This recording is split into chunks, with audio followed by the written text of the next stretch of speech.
Bom, pessoal, então, dando continuidade aqui às nossas aulas, né, experimentais, na verdade, assim, nós vamos falar um pouquinho agora sobre o primeiro laboratório que nós faríamos aqui no Laboratório de Fenômenos e Transportes, né, que é um laboratório que envolve regimes de escoamento. Na verdade, assim, o objetivo é estudar, né, os tipos de escoamentos que nós temos, né, validando, na verdade, um experimento que é o experimento de Reynolds, né, que já vou explicar o que vem a ser. Bem tranquilo também, um experimento bem fácil de fazer, de coletar as informações, e em função, né, do que nós estamos vivendo aí, né, vocês estariam aqui presentes fazendo esses experimentos, né, e a intenção é mostrar para vocês um pouquinho da parte teórica e um pouco do experimento, para mostrar direitinho assim o que vocês fariam então aqui, aqui no laboratório, tá? Bom, então na verdade, né, o regime de escoamento, né, o que vem a ser, né, o estudo, né, do escoamento, ó, de fluidos, e aí estudar esse escoamento, e em função desse estudo, na verdade a gente tem algumas aplicações, né, aplicações no projetos de equipamentos, projetos de tubulações, certo? Você estudar qual o tipo de material mais adequado para uma dada aplicação, se a viscosidade do fluido, a densidade vai interferir no escoamento do fluido, né? Quer dizer, são detalhes importantes, né, que interferem diretamente quando você vai fazer um projeto industrial, uma planta industrial. Então isso é muito relevante, né? E estudar então o tipo de escoamento, né? Ou seja, o regime de escoamento. Então, na verdade, né, o objetivo do experimento é exatamente isso: mostrar a vocês que existem diferentes tipos de escoamentos, tá? E isso pode ser comprovado por uma equação, e aí, na verdade, é essa a ideia de mostrar para vocês, né, que o que acontece aqui na parte experimental, tá? Muito bem. O escoamento, então, na verdade, ele pode ter três características, né? Que são o regime, o de escoamento laminar, o turbulento, certo? São basicamente os dois aqui que a gente tem. Agora tem um intermediário aqui, que é o de transição, que não é laminar e nem turbulento, vamos dizer assim. Muito bem. Do escoamento laminar, é um tipo de escoamento em que ocorre normalmente a baixas vazões e, consequentemente, velocidades menores, né, de escoamento, tá? Onde o fluido escoa através de lâminas, como se fossem lâminas escoando, certo? Um escoamento ordenado, um escoamento, então, que não há mistura entre as camadas do fluido, tá? E, consequentemente, você tem esse tipo de escoamento em fluidos normalmente que tem uma viscosidade bastante elevada, tá? Ou fluidos com densidades baixas. Então, na verdade, né, relacionada com o tipo de fluido, né? É importante isso. E é óbvio que isso vai interferir no escoamento, vai interferir, conforme já tinha falado, no projeto de tubulações, equipamentos, enfim. Isso vai refletir diretamente na parte do que diz respeito, né, a parte da construção ali de uma planta industrial. Então isso que é importante, tá? Já o escoamento turbulento é aquele tipo de escoamento mais comum de acontecer. Por quê? Quando eu falo numa indústria, numa planta química, por exemplo, eu estou me referindo a grandes quantidades de materiais sendo produzidos, escoando, certo? Então, por quê? Eu preciso de produtividade, né? Preciso de grandes quantidades de materiais sendo processados. Então, isso consequentemente leva a vazões mais elevadas e, consequentemente, velocidades maiores também de escoamento. Então, caracterizando um escoamento mais desordenado, um escoamento tridimensional, um escoamento classificado dessa forma como turbulento, consequentemente, onde eu tenho, então, na verdade, assim, você poderia perguntar, né? E daí, como é que eu faço para determinar as propriedades do fluido? Então, são feitas médias temporais, na verdade, né, dessas variáveis medidas e, consequentemente, a partir dessas médias que eu consigo, então, trabalhar na equação.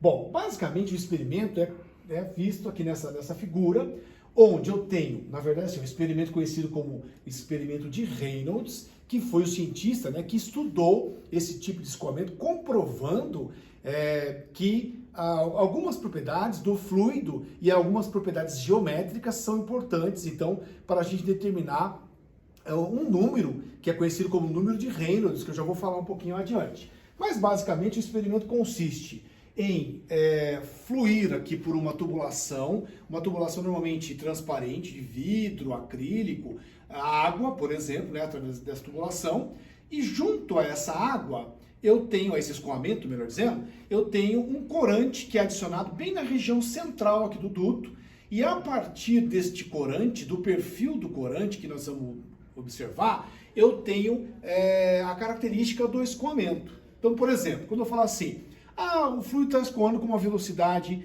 baixa, uma vazão baixa, conforme eu estou me referindo ali, né? E aí vocês vão perceber que o corante ele vai escoar junto aqui com o fluido, obviamente, né? Mas vocês vão perceber que vai ocorrer a formação de um filetezinho aqui, ó, na região central, mostrando então o escoamento em lâminas, ou seja, um escoamento laminar, um escoamento ordenado, né? E consequentemente você tem essa primeira definição, essa primeira característica desse tipo de escoamento, o laminar.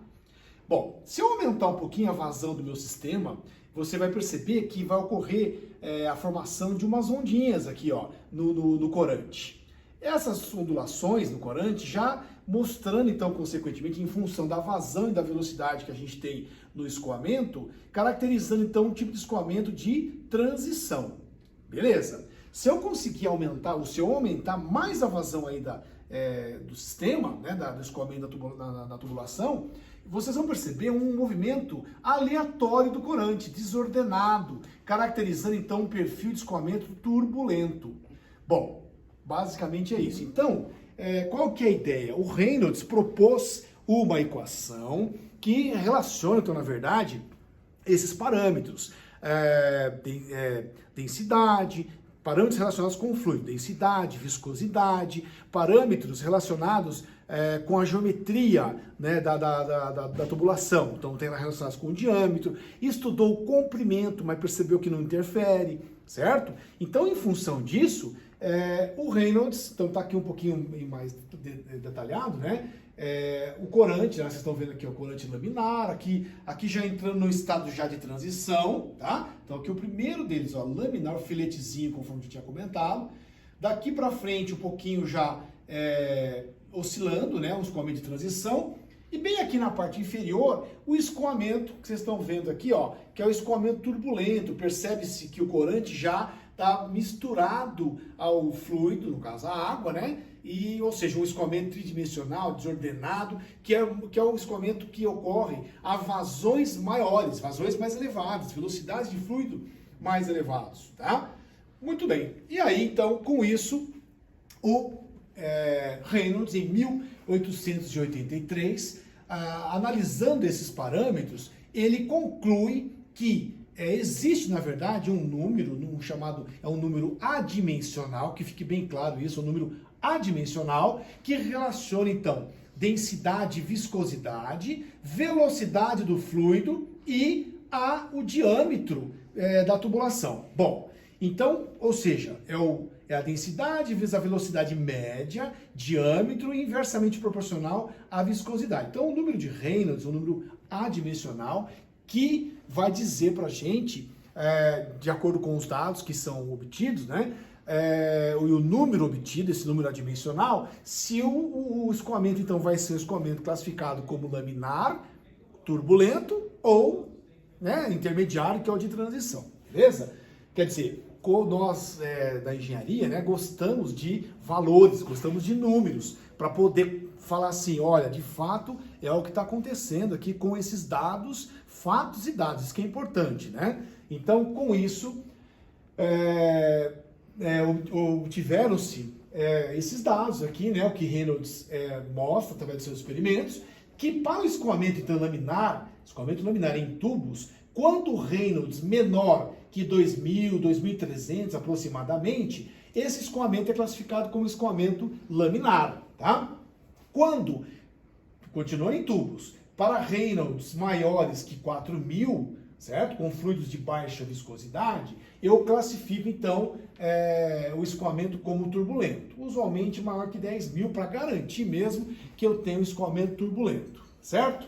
Muito bem, então quer dizer, a partir desse experimento, o Reynolds analisou essas variáveis, conforme eu tinha falado, avaliou o comprimento e falou que não afeta a estabilização do escoamento, né? A velocidade é um fator importante, o diâmetro também, com relação ao fluido, a densidade e a viscosidade. Então, quer dizer, vai depender o escoamento do tipo de fluido, certo? As condições que ele escoa, a velocidade, a vazão com que ele está escoando, né? O diâmetro da tubulação. Então, são fatores que são importantes para a gente classificar o escoamento, né? Como turbulento, laminar ou de transição, que são os mais, o turbulento, no caso, que é o mais usual, tá? Beleza? Bom, então basicamente é isso, né? Que a gente tem o escoamento laminar, o turbulento, né? Alguns detalhes aqui. E o experimento, na verdade, é bem simples, né? A parte teórica que eu gostaria de apresentar a vocês é exatamente isso, mostrando, então, né, a interferência, né, das características geométricas da tubulação, por exemplo, e características do fluido. Isso que é importante destacar. A partir do experimento de Reynolds, né, é possível, então, classificar o escoamento como laminar ou turbulento, ou de transição, que é o intermediário, beleza? Então, basicamente é isso, e agora, então, vamos falar um pouquinho do experimento, tá bom? Obrigado. Bom, pessoal, então, dando continuidade aqui, né, agora falar um pouquinho do experimento de Reynolds na parte experimental. Praticamente, então, o experimento é composto, então, de um tanque, né, que vocês estão vendo aqui, contendo um reservatório, contendo água, que é alimentado aqui por essa tubulação, né, tá aqui, ó, tubulação de água, que vem aqui nessa parte inferior. Aqui dentro eu tenho essas bolinhas, essas esferinhas aqui, né, para estabilizar o fluxo aqui na parte interna. E aqui um ladrão para manter esse nível constante, que na verdade nós estamos mostrando com isso que o processo esteja em regime permanente. Aqui saindo a água aqui, né, para manter esse nível. Na parte superior, nós temos então um reservatório contendo um corantezinho ali, que através dessa válvula eu consigo controlar o fluxo do corante, que vai passar por dentro desse duto, e caindo ali na parte final ali desse duto, que é uma agulha, na verdade, que está centralizada na tubulação, que e consequentemente vocês percebem com isso, né, a água fluindo junto com o corante, sendo possível então a gente observar o fluxo nesse primeiro momento, com velocidade baixa, vazão baixa, consequentemente, um fluxo laminar. Bom, então, consequentemente, qual que é a ideia, né, do experimento? A gente dizendo, né, que o fluxo é laminar, lembrando que para isso eu tenho um número, né, que é o número de Reynolds, que tem que ser menor que 2.300. Como é que eu vou determinar isso? Lembrando da equação que o Reynolds é o ρ vezes a velocidade, né, vezes o diâmetro da tubulação dividido pela viscosidade do fluido. Muito bem. Então, praticamente, densidade, viscosidade, eu uso um termômetro, meço a temperatura da água, vou numa tabela, né, para a gente, com isso, então, através da temperatura, determinar a viscosidade e a densidade, beleza? São parâmetros fisicoquímicos, né, da água, no caso. O diâmetro da tubulação é conhecido, tá? E o que nós precisamos, na verdade, é determinar a velocidade com que o fluido escoa pela tubulação. Muito bem, então, quer dizer, é possível determinar no experimento, que é essa parte experimental, na verdade, né, que a gente faria, determinar, então, o volume da água coletada ali pelo duto de descarga do equipamento através de uma proveta. Então eu meço aqui um determinado volume, com o cronômetro na mão eu consigo determinar então o volume por tempo e consequentemente determinar a vazão volumétrica. Faço isso várias vezes para tirar uma média, né, de valores melhores, tá? Com o diâmetro da tubulação determinamos a área do duto. E aí, com a vazão e o diâmetro e a área, consequentemente, eu calculo a velocidade. Velocidade com esta que será utilizada, então, na equação de Reynolds, certo? Lembrando, ρ vezes V vezes o diâmetro dividido pela viscosidade. Então, com esses valores, eu determino o valor do número de Reynolds. Lembrando que, é bom destacar, né, que as unidades desses parâmetros tem que ser, né, sempre utilizar um mesmo sistema de unidade. Se eu utilizar o sistema MKS, todos os parâmetros têm que estar no MKS. para que as unidades sejam canceladas e, consequentemente, o Reynolds dê um número adimensional, ou no CGS, ou no sistema inglês. Então, as unidades têm que ser coerentes para a gente obter esse dado, tá? Então, só para vocês terem uma noção, então aqui, ó, seria possível, então, com isso, né, a gente determinar, através desse estudo de descarga, né, coletando um certo volume aqui de fluido no escoamento, conforme vocês estão vendo aqui, eu determinaria então o volume e o tempo, né, na proveta, e consequentemente com isso nós encontraríamos com isso, né, a vazão volumétrica, conforme já falei, com o diâmetro, a área, velocidade, calculando com isso o Reynolds. Bom, percebe-se aqui no escoamento, né, vocês podem notar aí, que a gente tem uma vazão bem baixa do experimento, e mostrando através daqui do vídeo, né, que o escoamento está caracterizado aqui como um sistema laminar, um escoamento laminar, através desse filetezinho que vocês estão vendo no escoamento. E aí é possível aqui então a gente alterar a vazão do sistema, certo? E consequentemente, eu aumentando um pouquinho a vazão, você já começa a notar que esse filete já começa a mudar um pouco e apresentando algumas ondulações, né? E, consequentemente, tendo um escoamento voltado um pouquinho mais para o de transição, tá? Muito bem. E se eu aumentar mais ainda a vazão, vocês vão perceber que o escoamento passa a ser um escoamento aleatório e tridimensional, caracterizando então o escoamento turbulento, certo? E isso tudo, pessoal, a gente, com isso, é possível de comprovar, né, a partir desses dados, dessas informações que eu estou falando, calculado isso pela vazão do sistema, calculando consequentemente a velocidade e determinando-se com isso o número de Reynolds. Então, lembrando, menor que 2.300, escoamento laminar, maior que 4.000, né? Valores aproximados aí, escoamento turbulento, e entre essas duas faixas aí, eu tenho escoamento de transição. Um pouquinho mais difícil de obter, mas é possível a gente, né, tentar encontrar esses dados aqui com o experimento, tá bom? É bem simples o experimento, não tem muita complicação. E, mais uma vez, né, espero que vocês tenham aprendido um pouco mais aqui, né, da parte experimental que nós faríamos aqui no laboratório de fenômeno de transportes. Tá bom? Obrigado.